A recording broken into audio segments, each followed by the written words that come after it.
It was a new movement, unknown to the government, the police couldn't control it, and kids ran it. I will be diving into the world of rave culture and how different people see it, from the early days of acid house to new music of the current decade. This is Rave.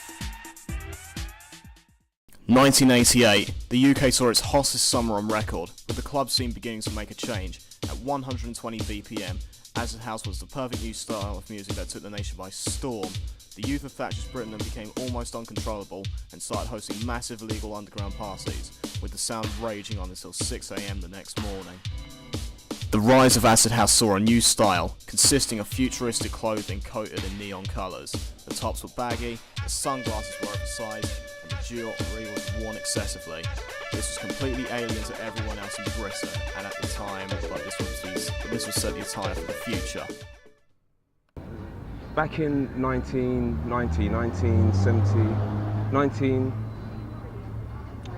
and okay, start again. Yeah, so back in 1990, right, we had a show on the radio called CKLN, and I think that was really the landmark for Toronto. I mean, I'd like to say further afield, but certainly for Toronto, it was a landmark because it was called Radio London, and it emulated what was happening in London at that time.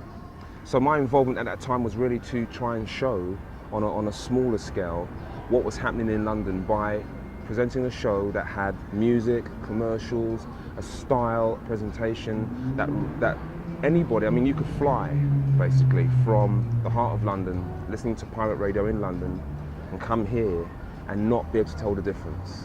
It was that close. And we had people in London who were involved in white label DJs and what have you, who would send us stuff advance. During the Summer of Love, MDMA became popular and widely available amongst ravers. MDMA is a drug known to flood the brain with dopamine and serotonin, which makes the user feel a heightened sense of happiness. I'm currently 27, and to be quite honest, I've done MDMA more times than I can count at this point, but I would say probably between maybe 30 and 50 times. Happy, which gives, as you say, the tablet the little kick, because you're already feeling happy and you're in the right frame of mind for going out. It's actually known as the love drug. It removes emotional barriers, increases awareness and heightened sensitivity, and increases confidence as well. It has all sorts of psychoactive effects. MDMA was widely seen as harmless amongst young people, but studies show that the drug in its purest form is dangerous and fatal. An unfortunate student named Leia Betts took a pill of pure MDMA at her birthday party. Because she knew little about the dangers of the drug, she drank 7 litres of water over a 90-minute period and was rushed to hospital. She was in a coma from which she didn't wake up from, and her life support was switched off 5 days later. Studies show that she died from water intoxication and swelling of the brain. After the Summer of Love, rave culture became more well known and common, which saw the rise of new stars and record labels in the UK and across the world.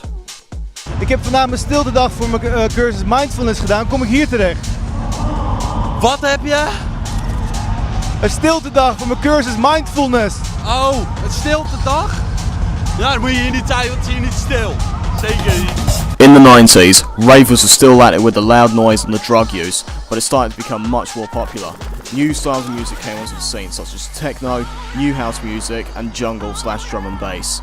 The Prodigy, for example, were pioneers of the rave scene, with their eccentric style of music that made it into the charts and influenced later bands and artists.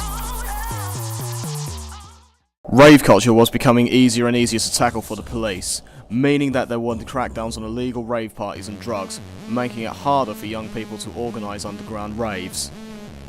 Police arrived about, an hour ago? Yeah. Came in, we had no prior warning to the rig being taken, we had no section 66, is it section 66? Section 63. 63, sorry, paperwork no one shown had to come us. up last night There's to no say, verbal warnings. Yeah, if they had, straight away, whoa, because we don't want to upset anyone. Yeah. We want to be allowed to continue to do this, like, so we want to have a nice little willing. private party. Yeah, so we're more than willing to work with the Forestry Commission and the police, if only they're willing to work with us. We've got a lot of local talent in the forest. We've recently had the Colford Music Festival cancelled. Previous years we've had Which we've been fundraising for. The Seven Rivers Festival cancelled. We've had the Forest Fair cancelled. We've also, what was the other festival? Beast of the Boar Festival, that was cancelled. That's what no music culture in the forest so anymore. what's going where's our on? local talent supposed to go? We've got musicians here that are putting on parties for each other. We've got a community spirit And then that you can't find anywhere else in the forest. Dean. If I go into Colford on a Friday or Saturday night, I fear for my safety. Yeah. I feel intimidated. I get lectured on by blokes. Yeah. Same for you. Same for all of us. If the youth were over 18 and acting antisocially, we weren't able to seize their alcohol because obviously they were allowed to drink it and it wasn't prohibited. But now it is a power now that we have. If people are acting antisocially and they are actually allowed to have alcohol, if they are over 18, we can still seize the alcohol from them.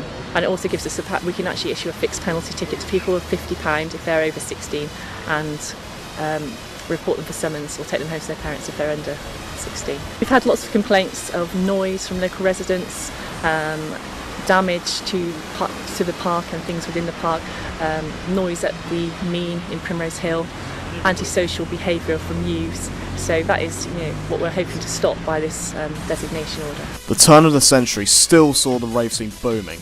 Old electronic music started to be reinvented with new sound. Computers and new software meant that music production software was available to everyone if they had the money, meaning that electronic music became the norm. Later into the 21st century, the influence of social media meant that everyone could share their stories anywhere at any time. This was used to promote rave parties so others could see how wild they were. Social media grew much more popular. At the same time, some of the biggest festivals were shown online. Rave started to become mainstream at the festivals. MDMA and other substances were being cracked down even harder inside festivals, because it's a common drug supplied at other festivals and parties.